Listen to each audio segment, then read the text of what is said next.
Oke sahabat, di belakang Hampat ini ada Jontes 368G. Motor ini bisa dibilang motor yang diperuntukkan untuk para bikers yang suka dengan adventure, explore, seperti itu. Sebelum kita membeli motor Jontes 368G nih, apa aja sih yang ada di motor ini? Kita harus mencari tahu. Pertama, dari ukuran ban depan belakang.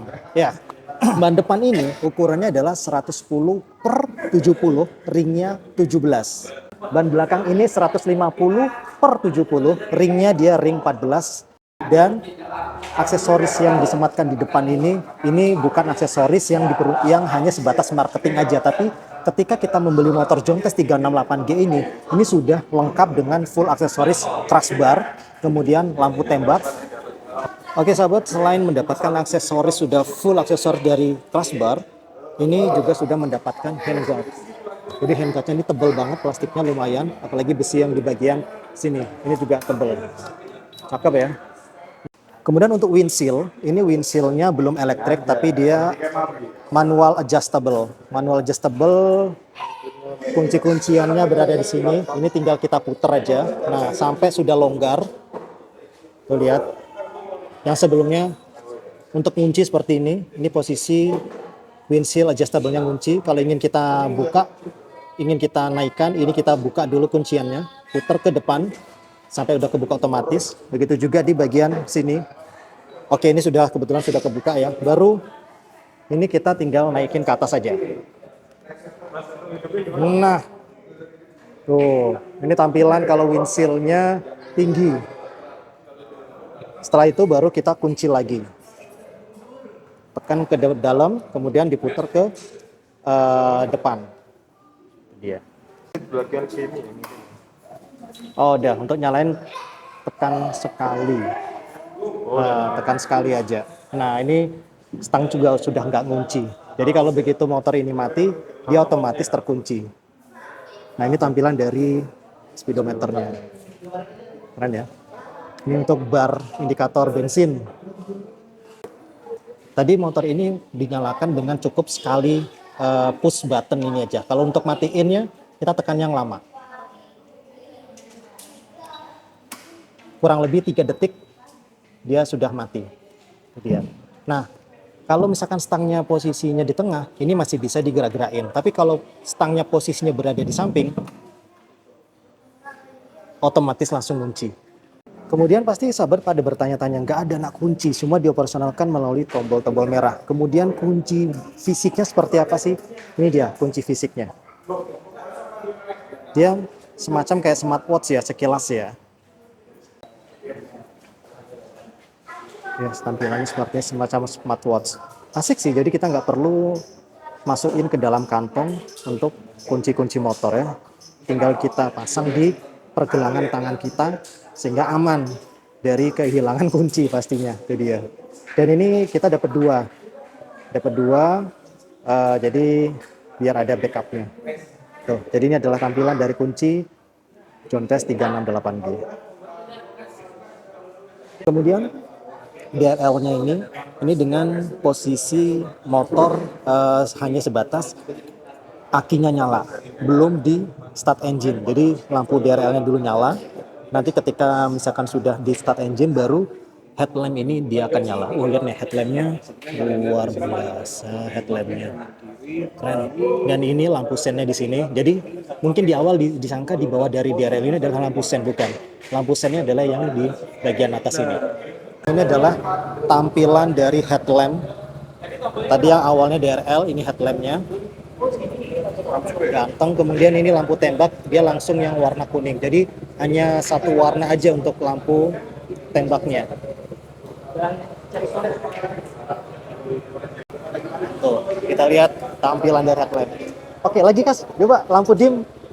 Oh, itu lampu dimnya. Oke, ini tampilan-tampilan dari pencahayaan di bagian depan. Kalau semuanya sudah nyala, mulai dari lampu hazard, DRL, headlamp, kemudian lampu tembak yang hanya satu warna, yaitu warna kuning aja. Cakep ya, nice. Dan ini warnanya pas banget sih, ganteng. Coba kita lihat bagian belakang. Ya, bagian belakang untuk lampu sennya seperti ini. Ganteng. depan belakang sama-sama ganteng, maco dan gagah gitu loh. Intinya tuh lihat. Wah, asik banget kalau kita lihat dari bagian samping. Jadi kalau Nah. buka seatnya dari sini. Yes, seatnya ini dia. Ini tombol seat. Tuh. Dan ini sudah ada hidroliknya, men. Penahan hidroliknya. Cakep ya. Jadi nggak mesti lagi kita tahan-tahan pakai. juga di situ. Ada pengecasan juga di sini. Oh iya, ini ada pengecasan ini. USB dan Type-C. Bagasi ini ukuran double XL, bisa muat 2 helm. Ini kurang lebih sekitar 46 liter. Kalau X-Max itu 44,9 liter. Kalau ini kurang lebih adalah 46 liter. Hampir mirip dengan X-Max. Jadi dia bisa muat 2 helm. Nah, kalau untuk membuka jok, ini posisi motor mati, ini kita tekan saja yang tulisan seat. Ada suara cetek, dia langsung kebuka joknya. Tuh, ada hidroliknya kan. Tapi kalau misalkan posisi motor ini mati, maka untuk membuka dari tangki bensin ini udah pasti tidak bisa. Nah, ini udah terkunci karena nggak ada kuncinya di sini, nggak ada anak kunci. Cara untuk membuka dari tangki bensin ini, motor harus dinyalakan dulu, tekan sekali. Ada suara tek sampai ini nyala. Oke, nice. Jadi ini sudah aktif ya kelistrikan. Baru ini kita tekan ke depan. Tuh, cara mengoperasionalkan buka tutup dari tangki bensin. Untuk nutupnya seperti biasa, dah tekan aja seperti ini. Tuh. Oke, lanjut sahabat, tadi kan sudah di bagian dalam jok ini ada pengecasan. Untuk di bagian sini ada nggak sih? Harusnya kan motor matic ada ya. Nah, ini mana tombolnya nih?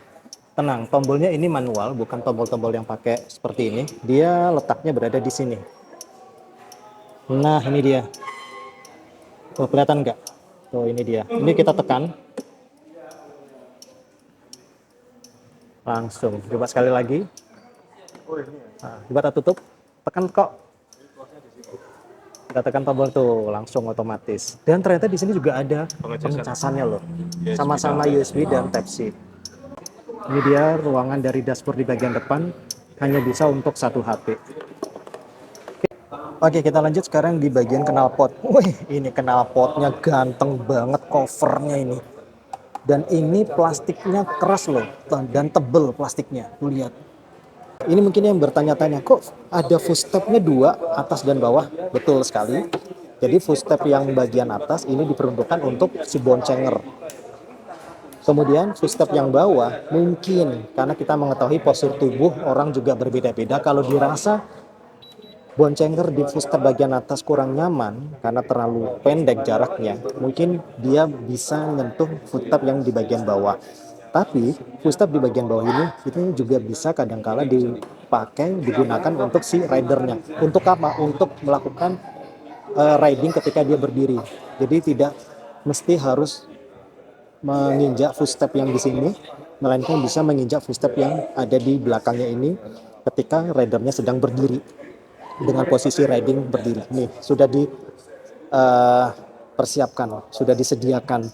Keren ya. Asik. Sampai segitunya dia bisa membaca kebutuhan dari si rider ketika mengendari motor dari John Test 368G. Di speedometer ini juga bisa menampilkan dari kamera depan dan kamera belakang. Karena ini kita lihat, ini dia kameranya. Tuh. Kemudian kamera belakang ini, coba dibuka mas. Kita nanti lihat dari speedometer. Coba dibuka dulu. Oke, sip. Yuk kita lihat tampilan kameranya. Itu dia DFR. Ini adalah, jadi dia bisa ngerekam cuy. Stop record, delete video dan foto. Berarti foto sama video ya? Oke, ini front kamera. Wih. Keren. Dan ini bisa ngerekam. Kita lihat yang back yang belakang. Yang belakang kita coba set. Balik set. Oh, bukan. Kemudian kita naik sedikit Ini kan? suspensi. Oke. Kita turun ke bawah. Ini adalah kamera belakang. Yang ketutupan nggak sih? Enggak, udah terbuka. Wow, ini tangan. Oke, coba Hampat. Ini ada tangan. Nah, munculkan tangannya. Keren ya? Dan ini nggak delay loh tuh. Nggak delay ya? Tuh, tanganku gerak cepat. Ini juga menangkapnya responsif banget. Oh. Coba Lukas di belakang kelihatan wajahnya. Oh, tuh kelihatan. Tuh. Keren kan? Nice.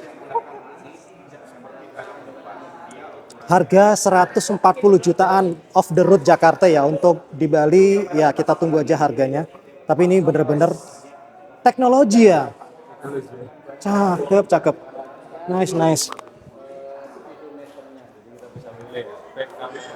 Sudah ada fitur kamera depan dan belakang. Dan tadi sudah kita lihat hasilnya. Cakep banget.